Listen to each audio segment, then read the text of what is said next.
I was wiping down a table when my coworker grabbed my arm tight. Oh God, not them again. I followed Arya's gaze to a woman and her kid walking toward the door. Just a regular mom and son. Nothing seemed off.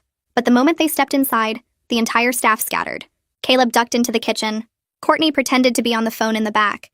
Even our manager Wade suddenly remembered he had paperwork to do in his office. Everyone had disappeared except me. I stood there confused. The mom didn't seem scary, just scrolling on her phone. The kid was maybe 8, wearing a superhero shirt. I seated them at a booth near the window and walked back to my coworkers, peeking around corners. Oh God, you got their table, Arya said. Good luck, Chica. She walked away before I could ask what she meant. I grabbed a menu and headed over, still trying to figure out what everyone was so afraid of. But the moment I saw the kid stare up at me with the same mischievous grin my younger brother often showed, I knew I'd find out why everyone was so afraid. While taking their order, the mom took a call. Her son grabbed the ketchup bottle and squeezed it hard, spraying red sauce all over the table and booth. Just as I opened my mouth to say something, the mom looked up with a sour expression on her face. Excuse me, she said, staring at the mess. Why is this table so dirty? I blinked. Ma'am, your son just... I'd like you to clean this up immediately. Chop chop. She went right back to her phone. The kid grinned and mimicked his mom. Chop chop. I forced a smile and grabbed paper towels, ignoring the kid's laughter as I cleaned up his mess. 5 minutes later, the kid walked up to another waitress and pulled her apron strings loose. She yelped as her apron fell to the floor. He laughed and ran back to his seat. The mom never looked up from her phone. Then he started targeting customers. He reached over to the table next to them and grabbed a woman's purse, dumping it on the floor. Keys, wallet, makeup, everything scattered across the tiles. The woman gasped. Young man! Where are your manners? The kid ran back to his booth, giggling. His mom was still scrolling through her phone like nothing happened. The woman marched over to the booth, furious. Are you going to do something about your kid? Or are you going to let this brat run around like a monkey in a museum? Everyone's eyes went wide. The restaurant fell silent. People were exchanging looks, shaking their heads. Someone muttered under her breath, "Get him, girl." The mom glanced up for half a second and said, "He's just playing." Then back to the phone, completely uninterested. That's when another man at the counter stood up, a big guy wearing a construction vest. He walked straight to the mom's table, grabbed her phone out of her hands, and smashed it on the floor, shattering the screen into tiny pieces. This isn't a daycare. Learn to watch your own kid, he said, his voice shaking with anger. Learn to discipline him. The mom shot up from her seat. Are you calling me a bad mother? Yeah, I am, the man said. We're all saying that. Other customers started nodding. Someone said, about time somebody said it. The restaurant erupted in arguments. The mom was screaming. The man was yelling back. Everyone had had enough. But they forgot one little thing. The kid. While everyone was shouting, the kid snuck into the kitchen. I ran over and saw him inside, standing at the stove. He'd turned all the burners on full blast and placed a cardboard box full of frozen burgers directly on the flames. Hey, get out of there! I screamed. He stuck his tongue out at me, laughing. Then, the box caught fire. Flames shot up fast, spreading to the grease on the stove, then the cabinets. Within seconds, half the kitchen was burning. Black smoke poured into the dining area. The fire alarm started blaring. Fire! Someone screamed over all the arguing and yelling. Everyone rushed toward the exit, but the mom blocked it off with her own body, yelling, Oh, no, you don't! Not until you get my son. But nobody moved. Not one person went back for him. She started looking nervous. I told you guys to help him. The kid was crying now, coughing in the smoke, begging for his mom. Fine, I'll do it myself. But everyone held her back, telling her it was too dangerous. That's when the tears began falling. But my son... Then the same man who'd smashed her phone pushed through the crowd. He pulled his shirt over his mouth and ran into the smoke. 10 seconds later, he came out carrying the kid, both of them coughing and covered in soot. Everyone poured out onto the sidewalk, safe from the fire. The mom immediately started yelling at the man. What took you so long? He could have died. You should have gone in sooner. The man stared at her, stunned. Are you serious right now? Before they could fight, firefighters and police showed up. When asked what happened, everyone blamed the mom and kid. The officer looked confused. Ma'am, you're saying your 8-year-old son was left unsupervised and started a fire? He was just playing, she said. It was an accident. The officer started cuffing her. That's neglect, ma'am. You weren't watching your child. He endangered everyone here. She fought against the restraints, kicking and squirming hard. I'm calling my lawyer. You can't talk to me like this. Then I noticed something that made my blood run cold. The kid. He was grinning. Like he'd planned the whole thing. Like he wanted his mom to get arrested from the start. I stood on the sidewalk watching firefighters spray water through our restaurant's broken windows. The spray made rainbow patterns in the streetlights. Samuel's grin kept replaying in my mind like a horror movie stuck on repeat. The kid planned this somehow. He wanted his mom arrested. I couldn't shake the feeling that I just saw something way more scary than a bad parent. A female detective in a gray suit started separating witnesses into different groups. She pointed people toward different police cars and officers. When she got to me, she pulled out a small notebook. Her badge said Detective Townsend. She asked for my name and contact information first. Then she wanted to know what I saw. I told her about the ketchup, the apron strings, the purse dumping, the kitchen fire. My voice shook when I got to the part about Samuel and the smoke. Detective Townsend wrote everything down without looking up. I hesitated before mentioning the grin. It sounded crazy even in my head, but I made myself say it anyway. I told her Samuel smiled after his mom got arrested, like he wanted it to happen. She wrote it down without any reaction on her face, but I saw her jaw get tight for just a second, like this detail confirmed something she was already thinking about. She asked me to walk through every single interaction from the moment they entered. I closed my eyes trying to remember. The way Samuel tested what he could get away with using the ketchup first. How he targeted other customers on purpose, not random. The way he kept looking at his mom to see if she'd notice anything. It all felt planned now. Calculated. I told Detective Townsend all of this, and she kept writing. Her pen moved fast across the page. She asked if Samuel seemed surprised when the fire started. I thought about it hard. No, he didn't look surprised at all. He looked excited. Across the parking lot, I heard Isaac Harper giving his statement to another officer. He was still covered in black soot from the smoke. His voice cracked when he described finding Samuel in the kitchen. He said he'd do it all again despite smashing that phone. The officer asked him why he broke the woman's phone, and Isaac's hands shook. He explained about the mom blocking the exit, about everyone being trapped, about the kid crying in the smoke. I realized this stranger risked his life while the rest of us just watched everything happen. We stood there safe while he ran into burning smoke for a kid he didn't even know. Detective Townsend closed her notebook and looked at me directly. She said I'd need to testify if this goes to trial. The words hit me like a truck. My statement could decide whether Samuel goes back to his mother or enters the system. I had no idea which choice was actually better for him. What if I said the wrong thing and he got hurt worse? What if my words put him somewhere even more dangerous? The weight of it pressed down on my chest, making it hard to breathe. Detective Townsend gave me her card and told me to call if I remembered anything else. Then she moved on to interview Caleb. I stood there holding her card and shaking hands. The restaurant was still smoking. Water poured out the front door, mixing with ash on the sidewalk. Aria found me around 2 a.m. when the police finally let us leave. My hands shook too hard to get my keys out of my pocket. She took them from me and said she'd drive. We got in her beat-up car that smelled like French fries and old coffee. She started driving toward my apartment without asking for directions. On the way, she admitted she'd been dealing with this family for 6 months. Every 2 weeks, they'd come in like clockwork. Samuel would cause problems, and the mom would ignore everything while scrolling her phone. Aria said it never got dangerous before tonight. Just annoying stuff. Broken crayons, spilled drinks, other customers complaining. But tonight was different. Tonight, he could have killed people. I asked why nobody reported them before, and Aria went quiet. She gripped the steering wheel tighter. Finally, she said we all just wanted them to be someone else's problem. Wade told us to deal with it and not make waves. Corporate wants good reviews, not complaints about kicking out customers. So we just avoided their table and hoped they'd go away. Aria's voice cracked when she said this. She dropped me off at my apartment, but I couldn't sleep. I kept seeing Samuel's face in my mind. That grin. I grabbed my laptop and started searching. Child psychology, parental neglect, why kids act out. I found articles about children who do bad things to escape homes where nobody pays attention to them. Some kids break rules hoping someone will finally notice and help. But the articles about kids who manipulate situations made me feel sick. Because Samuel's grin suggested something darker than just wanting help. It looked like he enjoyed watching his mom get arrested. Like he'd been planning it. My phone buzzed at 8 a.m. with a text from Wade. Emergency staff meeting at the coffee shop down the street. Our restaurant was a crime scene, so we couldn't meet there. I dragged myself out of bed and drove over. Wade looked terrible. Like he'd aged 10 years in one night.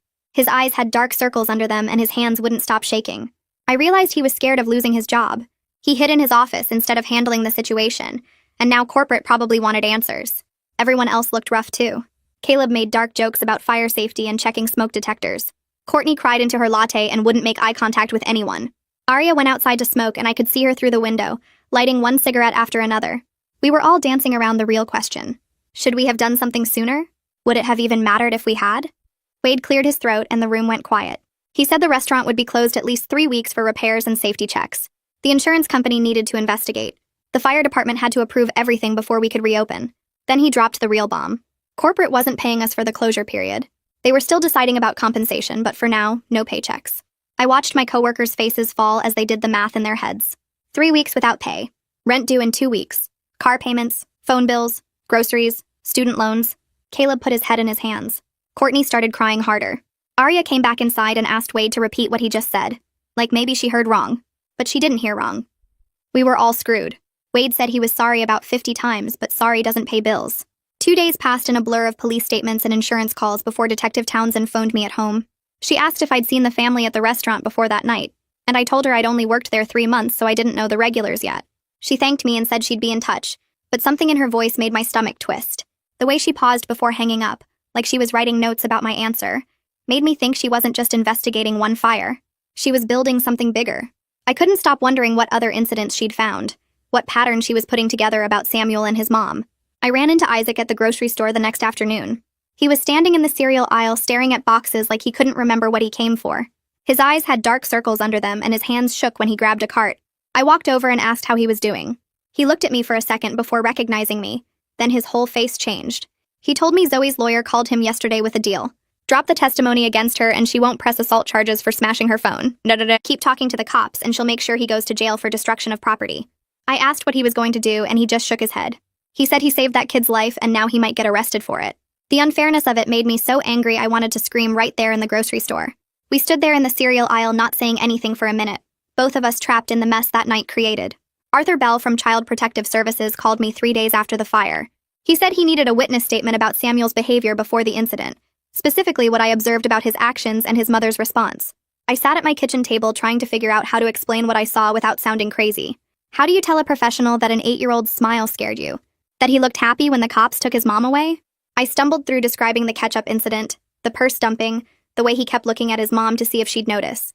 But when I got to that grin after her arrest, I stopped talking.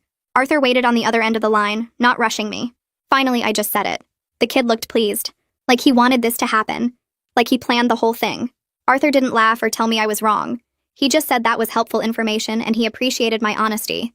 Then he told me Samuel was in temporary foster care while they did a full psychological evaluation. The kid's whole future depended on whether the adults looking at his case believed he was a victim of neglect or something more complicated. I asked what would happen to him, and Arthur said that was still being determined. They needed to understand his behavior patterns first, figure out if he was acting out from trauma or if something else was going on. After we hung up, I sat there feeling sick, because my description of that grin might be the thing that decides where Samuel ends up. My phone buzzed with a text from Aria later that evening. She said she gave a statement to CPS too, describing 6 months of incidents she'd witnessed. Samuel breaking plates in our play area, pushing another kid off the slide hard enough, the mom complained, stealing tips off tables while his own mom scrolled through her phone 3 feet away. Aria wrote that she felt terrible for not reporting it sooner, for just avoiding their table instead of calling someone. I texted back that I understood, even though I wasn't sure I did. How do you report a bad parent when the kid isn't covered in bruises? When it's just neglect and weird behavior that makes you uncomfortable? I wanted to tell Aria it wasn't her fault, but the words felt empty because maybe it was all our faults a little bit. Detective Townsend called me in for a follow-up interview 5 days after the fire. I drove to the police station and she led me to a small room with a table and 2 chairs. She spread out a stack of papers in front of me. Incident reports from 3 other restaurants in our chain across the city. I read through them slowly, my hands getting colder with each page. Same mother, same child, same pattern of behavior getting worse over 18 months. Samuel breaking things, hurting other kids, stealing from customers while Zoe ignored everything. Each location eventually banned them after enough complaints. One manager wrote that the mother threatened to sue for discrimination. Another wrote that the child seemed to enjoy making messes and watching staff clean them up. The dates showed they'd been doing this for a year and a half, moving from the restaurant to the restaurant as each one kicked them out. I stared at the reports feeling sick to my stomach. Our restaurant was the only one that let it go too far. The other places banned them after a few incidents, but Wade never did anything despite the complaints from staff and customers. I remembered Aria telling me about 6 months of problems with this family. 6 months of Wade hiding in his office while Samuel got worse and worse. The detective asked why we didn't ban them, and I told her the truth. Corporate pushes this customer is always right policy. Wade was scared of bad reviews and complaints to the main office, so he let it continue until a kid almost died and our kitchen burned. We were all living with the consequences now of choosing business over safety. The detective leaned forward and asked me a question that made my brain hurt. Did I think Samuel intended to start the fire? I opened my mouth and closed it again, not knowing how to answer. An 8-year-old understanding that stove burners plus cardboard equals fire seemed possible. Kids learn about fire safety in the school. But planning to get his mother arrested felt too smart, too calculated for someone that young. I told her I honestly didn't know. Maybe he just wanted to cause trouble and didn't think about the consequences. Or maybe that grin meant something darker. Maybe he knew exactly what would happen and wanted it. The detective wrote down my answer without showing any reaction, but I could tell this question mattered to her investigation. I met Caleb for coffee the next morning at the place down the street from our closed restaurant. He looked as rough as I felt. We ordered drinks and sat by the window, not really talking at first. Then he admitted he'd been having nightmares about the fire spreading faster, about the smoke filling the dining room before we could get everyone out, about finding someone who didn't make it. I told him I'd been having bad dreams too. We both avoided that table because we were scared of a difficult customer, of dealing with a mom who'd complained to corporate, of a kid who made our shifts harder. And now we were wondering if being cowards enabled something worse. If we'd spoken up sooner, reported the pattern, insisted Wade handle it, maybe none of this would have happened. Caleb stirred his coffee and said he kept thinking about all the times he ducked into the kitchen to avoid them. I said I kept thinking about seating them that night, about not refusing. I couldn't sleep that night. I lay in bed torturing myself with alternate scenarios. What if I'd insisted Wade take their table instead of me? What if I'd called CPS when Samuel dumped that woman's purse all over the floor? What if I'd been watching closer and noticed him going into the kitchen before he reached the stove? Each version played out in my head like a movie where I made better choices, where I was braver, where the fire never happened. But I knew what I was really doing. Looking for a version of events where I wasn't partially responsible for a kid almost dying, where I could tell myself I did everything right. That version didn't exist, though. I made choices that night and in the months before. We all did. And now we had to live with what those choices led to. 2 days later, Wade called an emergency staff meeting at the coffee shop down the street since our restaurant was still a crime scene. Everyone showed up looking rough. Caleb had dark circles under his eyes. Arya kept checking her phone nervously. Wade stood at the head of the table and cleared his throat. He told us corporate was sending an investigator to review the incident and our response protocols. The room went silent. Someone muttered about getting fired. Wade kept talking about cooperating fully with the investigation and representing the company professionally. After the meeting ended, he pulled me aside near the bathroom hallway. He asked if I could do him a favor when the investigator came. He wanted me to not mention that he hid in his office during the incident. He said it would look bad for his career and he had a family to support. I stared at him. This man was more worried about his job than about a kid almost dying. More worried about his reputation than about 18 months of complaints he ignored. I told him I'd tell the investigator exactly what happened and walked away. His face went red, but he didn't follow me. That afternoon, my phone buzzed with a text from Courtney. She said she couldn't come back to work at a place where a child almost died because we were all too scared to deal with a difficult customer. She said every time she closed her eyes, she saw Samuel in that smoke and heard him crying. She couldn't serve food and smile at customers knowing what happened in that kitchen. The text ended with her saying she was done and good luck to the rest of us. I read it 3 times. Her resignation felt like she was accusing all of us of being cowards. Maybe she was right. Maybe we deserved that accusation. I showed the text to Arya and she just shook her head. 2 days after Courtney quit, my phone rang from an unknown number. I answered, and a woman introduced herself as Kaya Livingston, Zoe's defense attorney. She said she was calling to ask if I would testify that Samuel has severe behavioral problems and his mother couldn't control him. She wanted me to say the fire was Samuel's fault because he was impossible to manage. She kept talking about how Zoe was overwhelmed and needed support, not prosecution. I interrupted her and said I wasn't interested in blaming an 8-year-old for his mother's neglect. She tried to convince me that helping Zoe would help Samuel too. I told her no and hung up. My hands were shaking so hard I had to put the phone down on the counter. The anger hit me in waves. This lawyer wanted me to destroy a kid to save his neglectful mother. Arthur Bell called me 3 days later with more questions. He said the psychological evaluation revealed some disturbing things about Samuel's understanding of consequences. He asked if Samuel seemed aware that fire was dangerous when I saw him at the stove. He asked if Samuel looked surprised when the flames appeared, or if he looked satisfied. I closed my eyes and remembered that calculating grin after his mother got arrested. I told Arthur that Samuel definitely knew what stove burners do. He knew cardboard would burn. The question was whether he understood how bad the fire would get, or if he just wanted to cause trouble. Arthur wrote down my answer and thanked me. He said the evaluation would determine Samuel's placement, and they needed to understand his mental state that night. A week after Arthur's call, Detective Townsend asked me to come to the station for an update. She sat across from me in a small interview room and opened a folder. She said Samuel told the psychologist he wanted to see what would happen when he turned on the burners. He said he knew his mom wouldn't notice because she never did. The evaluation suggested he'd been testing boundaries for months, doing worse and worse things to get adult attention his mother refused to provide. Detective Townsend said the psychologist believed Samuel was escalating behaviors, hoping someone would finally intervene. I sat there processing this information. An 8-year-old so desperate for attention that he started a fire. So neglected that causing chaos felt like his only option. The detective closed the folder and said the evaluation would be used in court to determine custody. I couldn't stop replaying the incident after that conversation. I lay awake at night questioning every choice I made. I called a therapist the next morning and got an appointment for that afternoon. The therapist listened to my whole story without interrupting. Then she asked if I was angry at Samuel or his mother. I opened my mouth to say his mother but stopped. I realized I was mad at both of them. Mad at Samuel for starting the fire. Mad at Zoe for ignoring her son for 18 months. Mad at myself for not reporting the pattern sooner. Mad at a system that let this family spiral without intervention. The therapist nodded and said anger at complex situations often gets directed at multiple targets. She said I needed to separate what I could control from what I couldn't. Arya texted me 2 days after my therapy appointment asking if we could meet. We sat at a park bench near her apartment and she pulled out printed articles from her bag. She said she'd been researching childhood trauma and neglect, trying to understand how an 8-year-old becomes manipulative enough to engineer his mother's arrest. She showed me article after article about children who act out desperately seeking structure and boundaries their parents won't provide. Kids who test limits harder and harder hoping an adult will finally step in and create safety. Samuel's behavior suddenly made horrible sense. He wasn't evil. He was drowning, and setting fires was his way of screaming for help. 3 weeks after the incident, the preliminary hearing happened at the county courthouse. I sat in the gallery watching Kaya Livingston stand up to make her opening argument. She painted Zoe as a struggling single mother overwhelmed by a child with severe behavioral disorders. She described Samuel's incidents across multiple restaurants as evidence of his uncontrollable nature.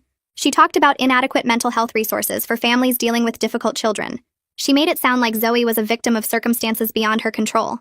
She never mentioned the phone, never mentioned 18 months of documented complaints, never mentioned the pattern of Zoe's complete indifference while Samuel acted out. The prosecutor objected several times, but Kaya kept pushing her narrative. I wanted to stand up and scream that she was lying. When Zoe took the witness stand, she started crying immediately. She talked about how hard it was to raise Samuel alone after his father left. She said his behavioral issues started after the divorce, and she'd tried everything to help him. She described feeling overwhelmed and scared of her own son. She made herself sound like a frightened parent doing her best in impossible circumstances. She never once mentioned scrolling through her phone while Samuel dumped purses and pulled apron strings. Never mentioned ignoring every complaint from the restaurant staff. Never mentioned the 18 months of incidents that she dismissed as him just playing. The judge listened without expression while Zoe sobbed through her testimony. Then Isaac took the stand to testify about the rescue. He described seeing the smoke and hearing Samuel crying. He talked about pulling his shirt over his mouth and running into the kitchen. He said Samuel was small and terrified in his arms when he carried him out. Kaya stood up for cross-examination and her whole tone changed.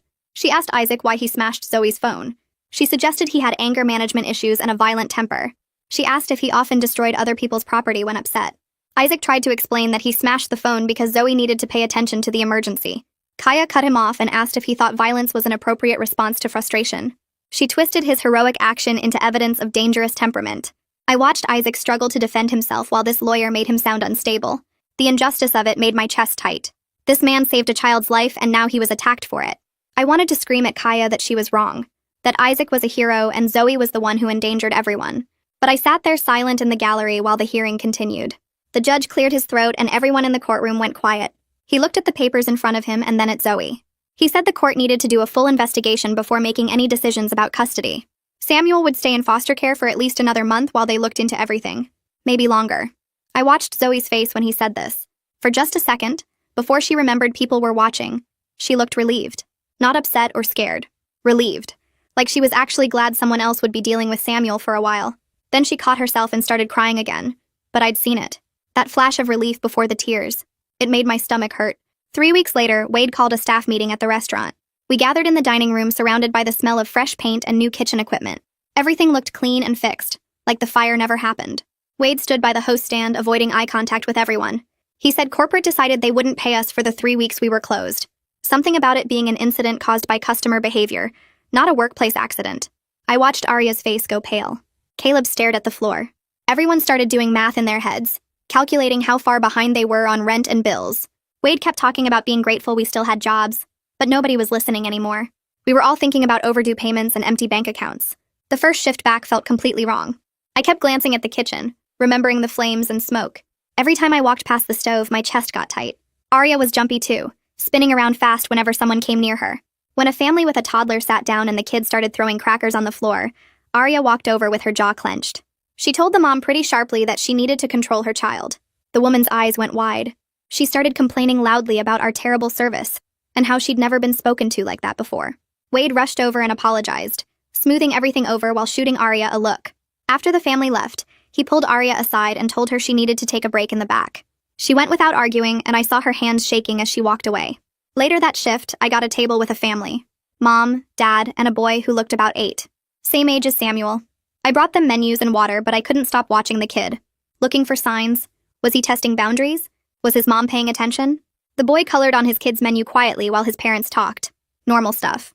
But I kept staring, analyzing every small movement. The mom noticed me watching, and her smile faded. She asked if something was wrong.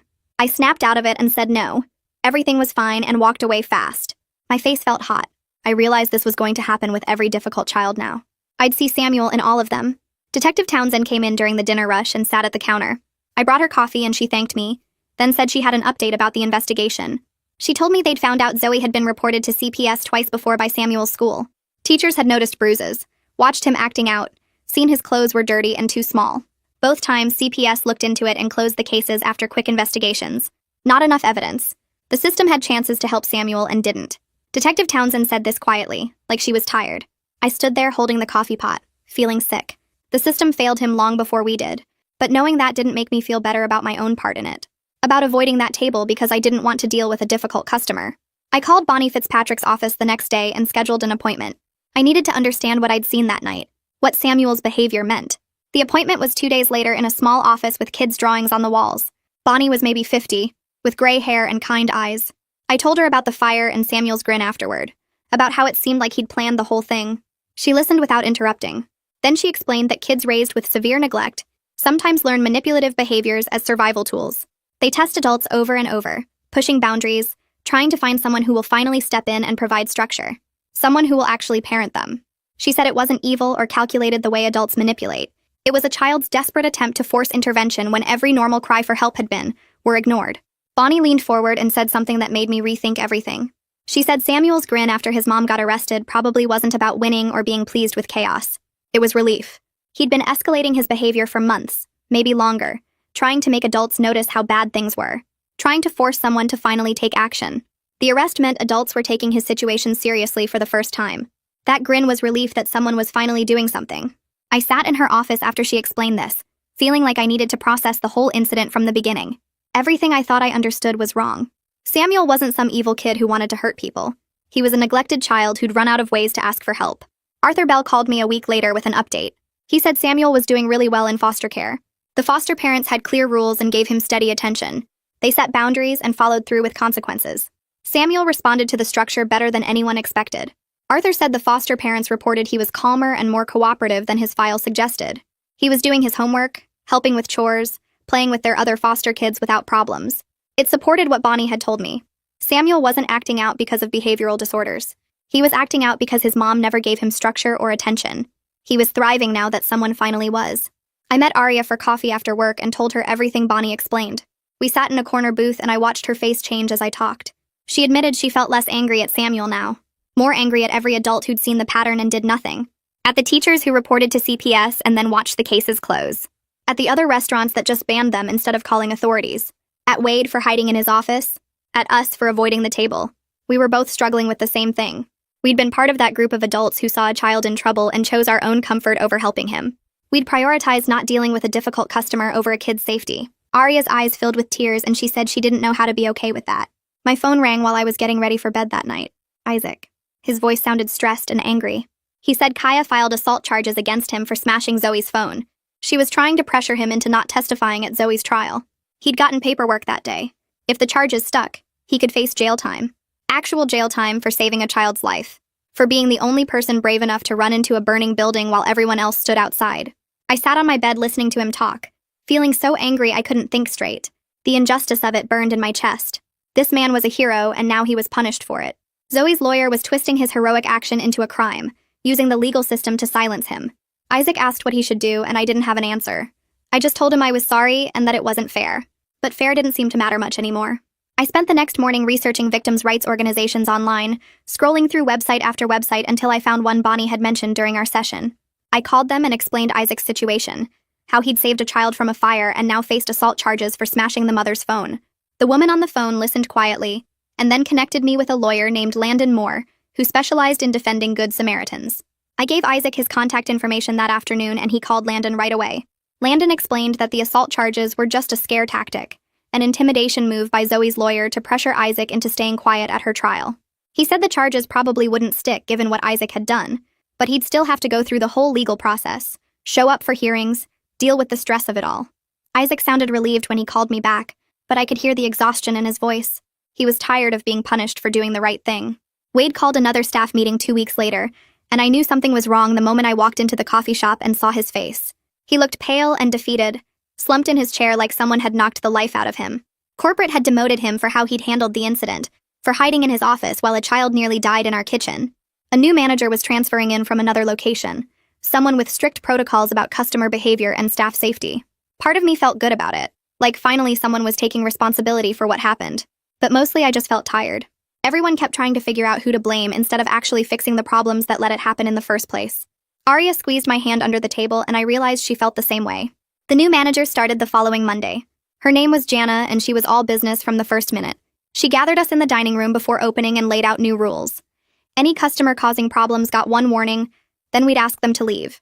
Any child left unsupervised, we'd notify the parent immediately and document it. If the behavior continued, we'd call authorities. She made it clear that staff safety mattered more than keeping difficult customers happy, and I watched my coworkers' faces relax slightly as she spoke. Jana also announced mandatory training sessions on recognizing child neglect and abuse, starting that week. I signed up for the first available slot, wanting to understand what I should have noticed sooner. The training happened 3 days later in a conference room at the corporate office downtown. I sat between Arya and Caleb, watching a presentation that described exactly what I'd witnessed with Samuel and Zoe. The trainer, a woman from social services, showed us warning signs of family problems. A parent constantly distracted by their phone while their child acted out. A child testing boundaries without any response from the adult. Escalating behaviors that suggested a kid was desperate for attention or structure. She emphasized that restaurant workers often saw these patterns before anyone else, that we spent hours watching families interact in ways teachers and doctors never did. We had a responsibility to report our concerns to authorities when we noticed something wrong. I thought about all those times I'd avoided Samuel's table, how I'd chosen my own comfort over a child's safety, and my stomach twisted with guilt.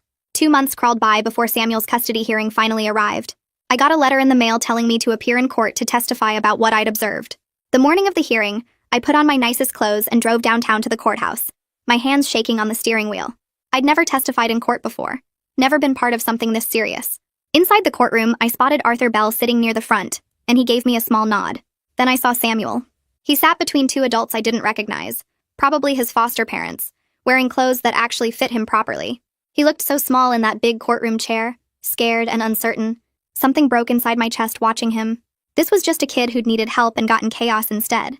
A kid who'd been so desperate for someone to notice his situation that he'd set a fire to force intervention. When they called me to the witness stand, I walked up on shaky legs and took my seat. The prosecutor asked me to describe what I'd seen the night of the fire, and I told the truth. I described Samuel's behavior honestly, including that disturbing grin after his mother got arrested. But I also testified about the 18 months of documented incidents Arya had told me about, the pattern showing Zoe's complete lack of supervision across multiple restaurants. I explained how Samuel had tested boundaries constantly, how his mom had never looked up from her phone, how he'd escalated his behavior like he was trying to get someone, anyone, to pay attention. Kaya stood up for cross-examination and immediately tried to twist my words. She asked if I thought Samuel was dangerous, if his behavior suggested mental problems, if I believed he'd intended to hurt people with the fire. I could see what she was doing, trying to paint Samuel as the problem instead of focusing on Zoe's neglect. But the prosecutor objected and redirected the questions back to Zoe's failure to supervise her son across multiple establishments over many months. After I finished testifying, they dismissed me from the courtroom. I waited in the hallway outside, too nervous to leave. Arthur found me an hour later and told me what happened in the judge's chambers. Samuel had testified privately, and he'd admitted knowing the stove would cause problems when he turned it on. He'd told the judge he was tired of his mom ignoring him, tired of nobody noticing how bad things were at home, tired of feeling invisible. He'd wanted someone to finally do something, to make the situation change somehow. Arthur's voice got quiet when he described the judge's reaction. Her face had shifted from stern to heartbroken as Samuel spoke, because an 8-year-old shouldn't have to set a fire to get adults to pay attention to his suffering. She'd called a recess right after his testimony, and came back looking like she'd been crying in her chambers. They called me back for more cross-examination after lunch. Kaya asked again if I thought Samuel was dangerous, if I'd feel safe serving him in the restaurant again. I looked at this lawyer trying to demonize a neglected child to excuse his mother's failures, and something inside me snapped. I told her honestly that yes, Samuel had scared me that night. His grin had made my blood run cold, but his mother's complete indifference had scared me so much more. A child acting out for attention was fixable with proper care and structure. A parent who couldn't look up from their phone while their kid set fires was the real danger.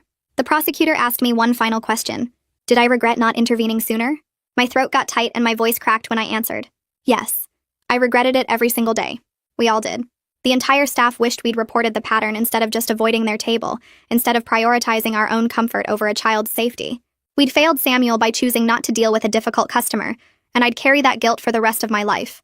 I saw several people in the courtroom nodding as I spoke, understanding spreading across their faces. Isaac testified after me and I stayed to watch. He described rescuing Samuel from the fire, and he got emotional talking about how small the boy had felt in his arms, how Samuel had been crying for his mother even after everything she'd failed to do for him. Kaya tried her cross-examination about the phone smashing, suggesting Isaac was violent and unstable. But it fell completely flat when Isaac explained calmly that he'd acted to stop a woman from blocking the emergency exit while her son was trapped in a burning building. He'd smashed her phone because she wouldn't move, wouldn't let people escape, wouldn't go help her own child. The judge's expression made it clear she understood exactly what kind of mother Zoe was. The jury went to deliberate and we all got sent to the courthouse hallway to wait. I sat on a hard wooden bench with Arya on my left, Caleb on my right, and Isaac standing against the wall across from us. Nobody talked much. What was there to say? We'd spent 2 months replaying that night in our heads, questioning every choice we made, wondering if we could have stopped it before Samuel felt desperate enough to light a fire. The guilt sat heavy in my chest, mixing with anger at Zoe for being so checked out, confusion about Samuel's grin, and this overwhelming sense that we'd all failed a kid who needed help. Arya checked her phone every few minutes even though we knew the jury would take hours. Caleb kept bouncing his knee up and down, staring at the floor. Isaac looked exhausted, dark circles under his eyes from months of legal stress. We were just 4 people who'd witnessed something terrible and now had to live with it forever. 6 hours felt like 6 years. People walked past us in the hallway, lawyers and families and court staff, all of them going about their normal days while we sat there frozen in time. Around hour 4, Arya went to get coffee and came back with cups for everyone. We drank it without tasting it. Finally, a court officer came out and told us the jury had reached a verdict. My stomach dropped. We filed back into the courtroom and I couldn't look at Zoe sitting at the defense table with Kaya. The jury foreman stood up and read the verdict. Guilty on child neglect. Guilty on reckless endangerment. Zoe's face went pale and she grabbed Kaya's arm, but her lawyer just shook her head. The judge sentenced her to 2 years supervised probation with mandatory parenting classes. She'd only get supervised visitation with Samuel, and he was placed with his current foster family long-term, with possibility of reunification after Zoe completed all her requirements. It felt like the least bad option in a situation where there were no good outcomes. Samuel needed stability and structure, things Zoe had never provided, but splitting up a family still felt heavy and sad. Zoe started crying and saying it wasn't fair, that Samuel was her son, but the judge's expression stayed firm. Outside the courthouse, Isaac looked relieved but also drained.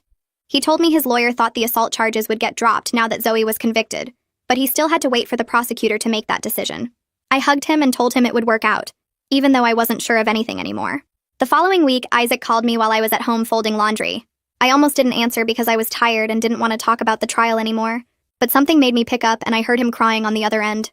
The prosecutor had declined to pursue the assault charges, citing his heroic actions and Zoe's obvious intimidation tactics. He kept saying thank you over and over, his voice cracking with relief. I realized he'd been carrying so much stress for months while the rest of us focused on Zoe and Samuel's situation. He'd saved a kid's life and then got threatened with jail time for it.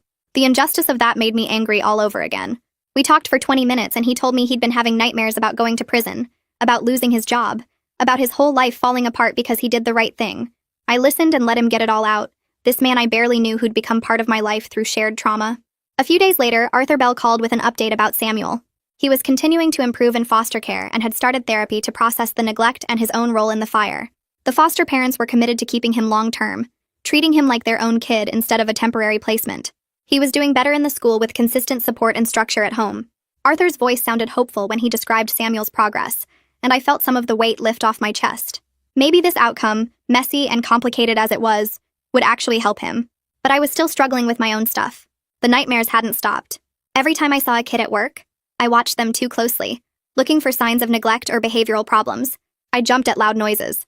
I couldn't relax around families with young children, so I made another appointment with Bonnie. Sitting in her office felt both familiar and embarrassing. I'd hoped I'd be over it by now, that the verdict would bring closure. But trauma doesn't work that way. Bonnie listened while I described the nightmares, the hypervigilance, the way I couldn't stop replaying that night and changing details in my head.